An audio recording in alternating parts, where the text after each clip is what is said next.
곳에 모였더니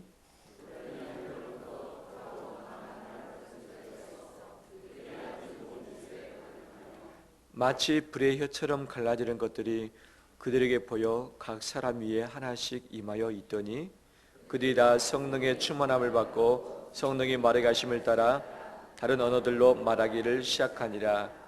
아멘. 주의 이름으로 축복합니다. 후반기를 힘있게 시작하기를 합니다. 우리 서로 인사 나눌까요? 후반기를 힘있게 시작합시다.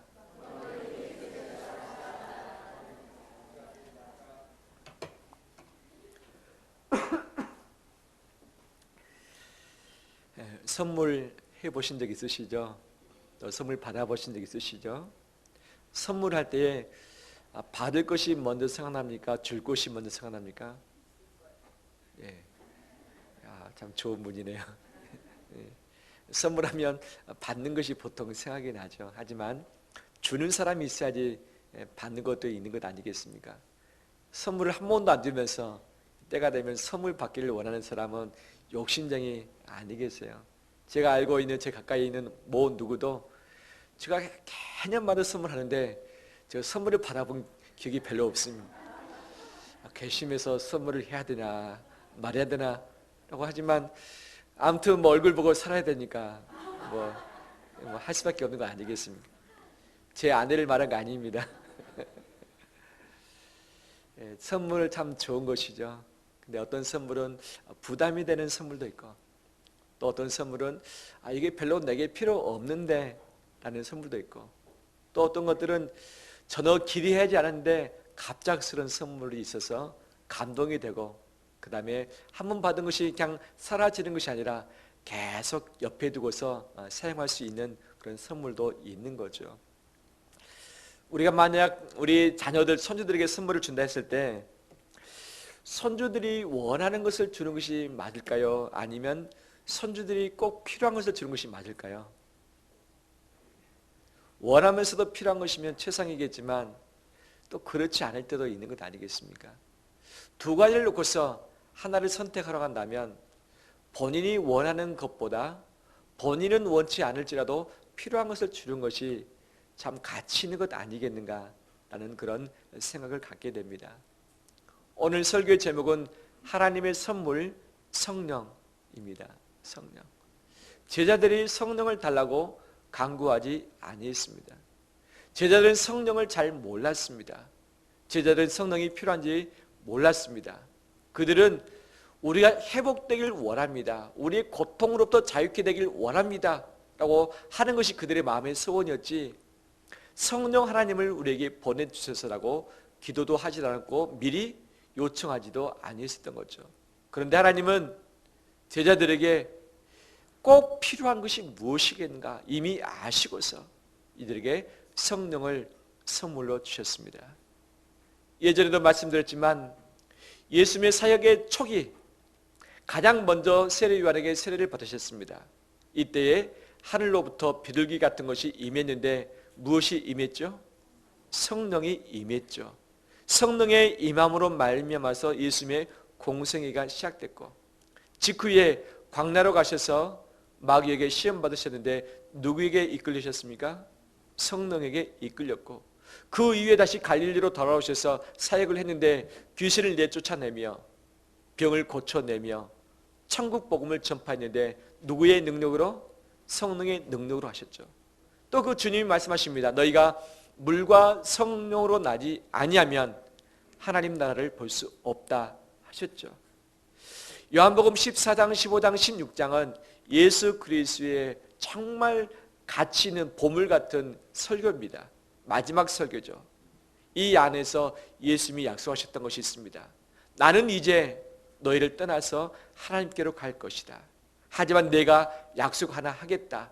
내가 하나님께 가서 너희에게 성령 보혜사를 보내주겠다. 그 보혜사는 너희와 항상 함께 있을 것이고 너희를 떠나지 아니할 것이다. 그분이 진리를 깨닫게 하시사 말씀을 알게 하실 것이고 내가 너희에게 가르쳤던 말씀을 다 기억나게 하실 것이다. 너희가 고난을 받을 수 있다. 하지만 염려하지 말라. 성령께서 모든 것을 기억나게 하실 것이고 성령께서 너희를 책임지실 것이다 라고 당부를 하셨죠. 예수님이 십자가의 큰 사건과 3일 만에 부활을 하시고 나서 제자들에게 오셨습니다. 그들에게 첫 번째 메시지, 너희에게 평강이 있을지어다. 두 번째 메시지, 너희가 무엇을 받을지어다? 성령을 받을지어다라고 하면서 예수 그리스도의 공생의 처음과 마지막에 성령을 언급하시고 본인도 성령에 의해서 이끌림을 받으셨고, 그 다음에 승천하시기 직전에 마지막 메시지, 너희가 이 성을 떠나지 말고 하나님의 선물 성령의 세례를 기다리라 라고 말씀하셨던 것이죠. 그 약속에 따라서 오늘 읽었던 본문에서 오순절에 성령이 제자들에게 임하셨습니다.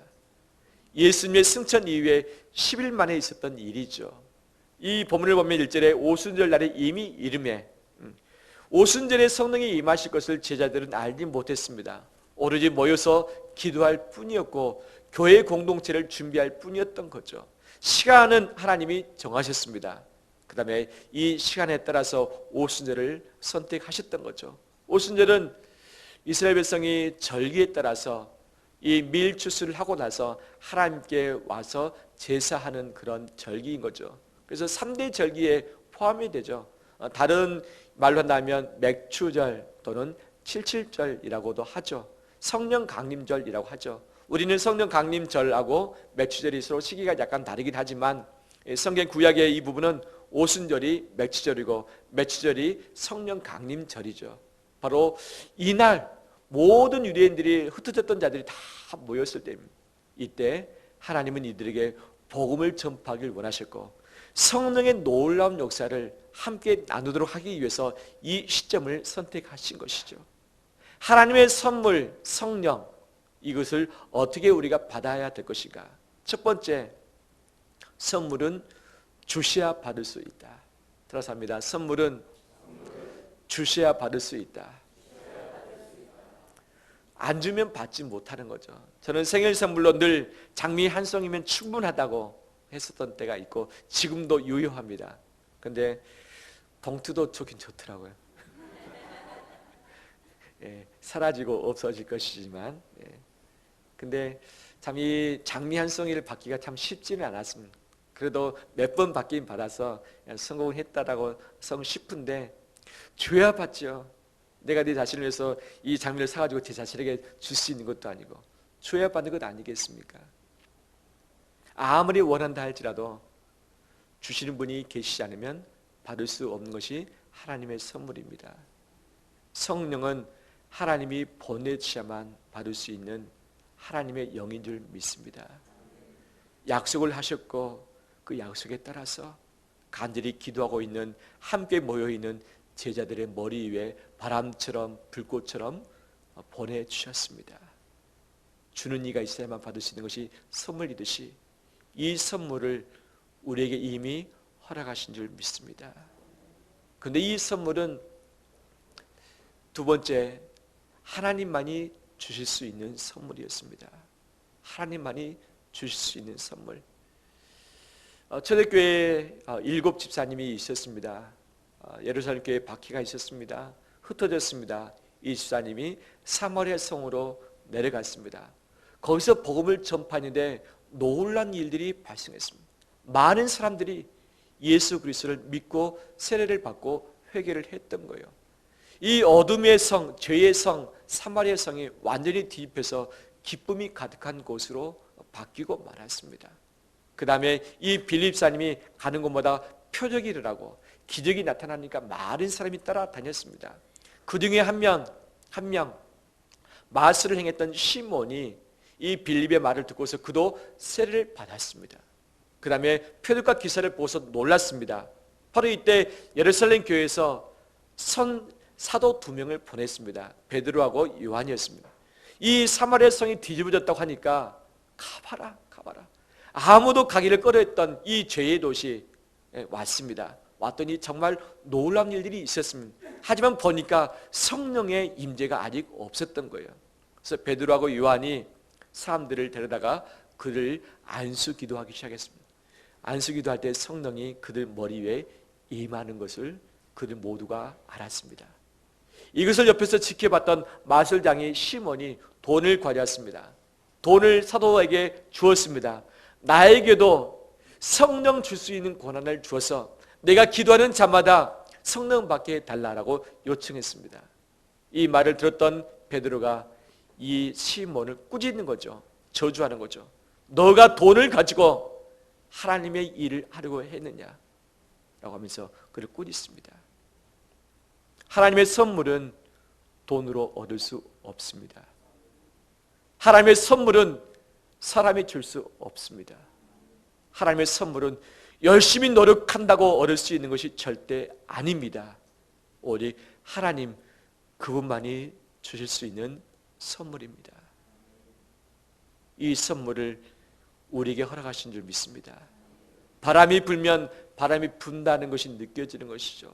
눈에 보이지 않지만 성령의 임재, 성령의 충만을 경험했던 자는 본인은 알고 있습니다. 하지만 예수 그리스도를 믿었는데 성령의 경험의 역사가 없는 분들도 분명 있습니다. 예수 그리스도를 믿게 된 그 자체가 성령이 우리 안에서 역사하지 않고는 불가능합니다.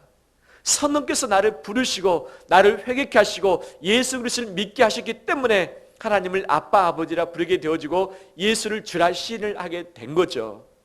분명히 성령님의 도우심에 의해서 예수 그리스도를 믿고 하나님의 자녀가 됐습니다.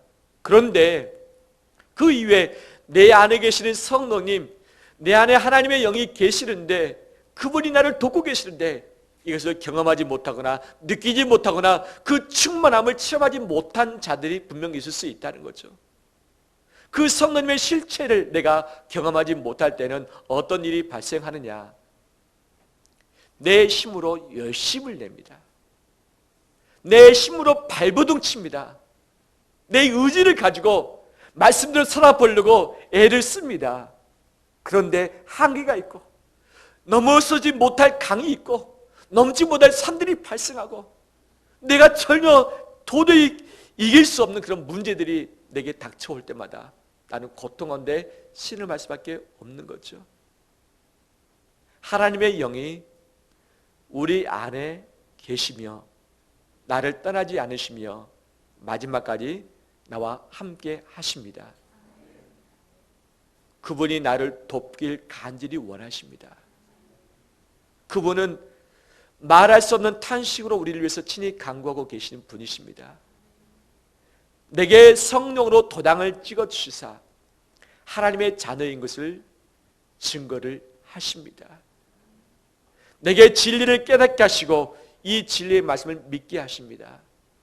지식의 영을 더하시사 말씀을 이해케 하십니다. 사람의 마음을 여시사 예수 그리스도를 믿게 하십니다. 그분이 말씀하신 대로 순종할 때에 하나님의 이래를 맛볼 수 있게 되어집니다. 그분이 기도할 때 깨닫게 하심으로 그것을 기도할 때 기도 응답을 받게 하십니다. 내가 하나님의 뜻을 알지 못하고 헤매일 때에 성령께서 하나님의 뜻이 무엇인가를 밝혀주십니다. 길이 보이지 않을 때 엎드려 간구하며 나갈 때에 이 성령께서 길을 보여주십니다. 만날 사람을 만나게 하시며 머리에 할 것들이 무엇인가를 알게 하시고 내 마음에 양심의 찔림을 주시는 분이십니다. 우리는 통상 성령님을 생각할 때마다 능력과 은사를 항상 생각을 합니다. 우리 한국교회가 80년대 90년대 초반에 성령의 은사 능력 받기 위해서 애를 많이 썼었습니다. 그래서 강사님들이 목사님들이 성령 받으라라고 할 때에 바로 은사를 받길 원했고 능력 받길 원했던 거죠. 은사를 받아서 방언도 하고 병도 고치고 예언도 하길 원했고 귀신을 쫓아내길 원했고 그 능력이 임함으로 말미암아서 기도할 때마다 응답들이 있어지는 역사를 보길 원했습니다. 하지만 예수님께서 말씀하시는 성령 전반에 걸쳐서 말씀하시는 그 성령님은 어떤 분이신가? 그분은 하나님이십니다. 그분은 인격이십니다. 우리가 달라고 해서 받을 수 있는 것이 아니라 우리가 충만케 해달라고 우리가 발버둥친다고 해서 얻을 수 있는 것이 절대 아닙니다. 하나님이 주셔야 받을 수 있고 하나님만이 주실 수 있는 분이 바로 그 성령 하나님이십니다. 그분은 인격이십니다. 우리가 함부로 이래라 저래라 할 수 없는 영이십니다. 그분은 거룩하신 분이십니다. 거룩한 곳에서만 역사하십니다. 내 안에 성령님이 계시는데 왜 성령님의 역사를 맛보지 못하는가? 남들은 성령 하나님에 의해서 체험하고 끝나는데 왜 나는 가슴이 냉랭하면서 그런 체험이 없을까? 성령의 체험이 없다고 해서 구원이 없다라고 할 수 없습니다. 우리의 성령의 체험과 별개로 구원은 우리 가운데 보증되어진 하나님의 역사입니다. 오직 구원은 믿음으로 받습니다. 하지만 믿는 자가 자기 힘으로 살아내기보다는 이 어려운 시대를, 죄 많은 있는 세상을 능력으로 살아내기 위해서 성령의 충만함, 그분의 임재가 필수로 필요하다는 거죠. 제자들이 간구하지 않았지만 예수님은 약속하셨고 제자들이 기다렸는데 하나님께서는 그들에게 주셨습니다. 왜? 성령의 임재, 성령의 능력이 아니고서는 이 시대를 살아갈 수 없고 예수 그리스도의 증인이 될 수 없기 때문이었죠. 오늘날도 마찬가지로 성령 하나님이 아니고서는 이 시대를 승리할 수 없습니다. 그분의 인도하심이 아니고서는 우리가 버텨낼 수 없습니다. 그 하나님의 임재 역사가 우리 가슴에 가득하길 원하며 그분의 세미한 음성을 듣길 원하며 그분의 인도하심을 받길 원합니다.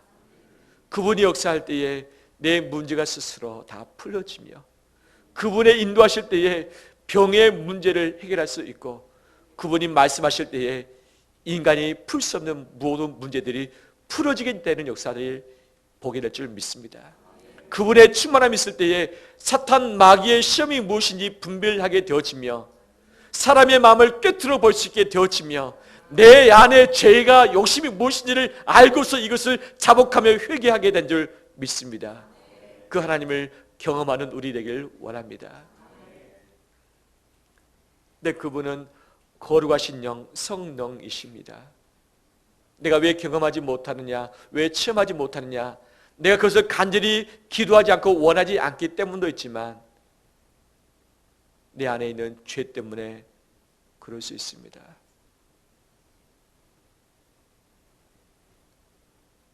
해결하지 않는 죄가 있지요. 버리지 못한 것 있지요. 청산하지 못한 것 있지요.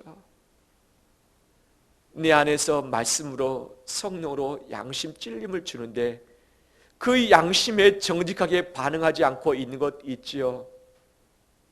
있지요. 성령께서 간절히 내 안에서 울부짖으면서 나를 위해서 간구하고 계시는데 그 음성을 외면하면서 순종하지 못한 부분 있지요. 이 부분들을 이 시간 결단하면서 주 앞에 청산하길 원합니다. 성령님은 내 안에서 말씀으로 분명히 말씀하고 있습니다. 그 음성에 순종하며 우리 자신을 깨끗함과 거룩함에 내어드리길 원합니다. 이것이 제자들의 인생을 바꿨던 것처럼 내 인생을 바꿀 수 있습니다. 모든 사람은 터닝 포인트가 있습니다. 예수 그리스도를 믿고 난 이후에 포인트가 있는가 하면 성령의 임재와 능력과 충만함을 경험하고서 그분에 의해서 주도받는 이 삶의 포인트가 있는 거죠. 그 성령님의 인도하심이 없을 때 가슴이 냉랭하고 마음이 광나같고 내 안에 은혜가 잘 임하지 않고 관계가 잘 풀어지지 않냐고 내가 애를 쓰고 발버둥 치고 모든 힘을 다하지만 모든 방법을 다 동원하지만 해결할 수 없는 산재된 문제들이 내 앞에 가득할 수밖에 없는 거죠. 성령 하나님의 역사하심을 새롭게 체험하길 바랍니다. 지금도 그분은 내 안에 계시사 내게 말씀하시고 깨닫게 하시고 나를 이끌어 주십니다. 죄를 지을 때에 내 안에서 울고 계시며 그 더러운 곳에서부터 돌이키길 간절히 원하십니다. 혹시 잘못된 관계가 있습니까? 오늘 이 시간 결단하길 원합니다. 던져버려야 할 죄의 문제가 있습니까? 오늘 결단하길 원합니다. 끊어버려야 할 것이 있으면 오늘 끊어버리길 원합니다. 우리 모두는 죄로부터 욕심으로부터 탐심으로부터 자유할 수 없는 존재입니다. 늘 때묻고 또 시커매지는 것이 우리 삶인 거죠. 예수 그리스도의 보혈로 다 씻어 버리고 모든 올무를 끊어 버리고 성령님의 충만함과 그분의 임재 가운데 이끌림 받는 우리 삶이 되시길 주의 이름으로 축원합니다. 이 시간은 성찬식을 거행하겠습니다.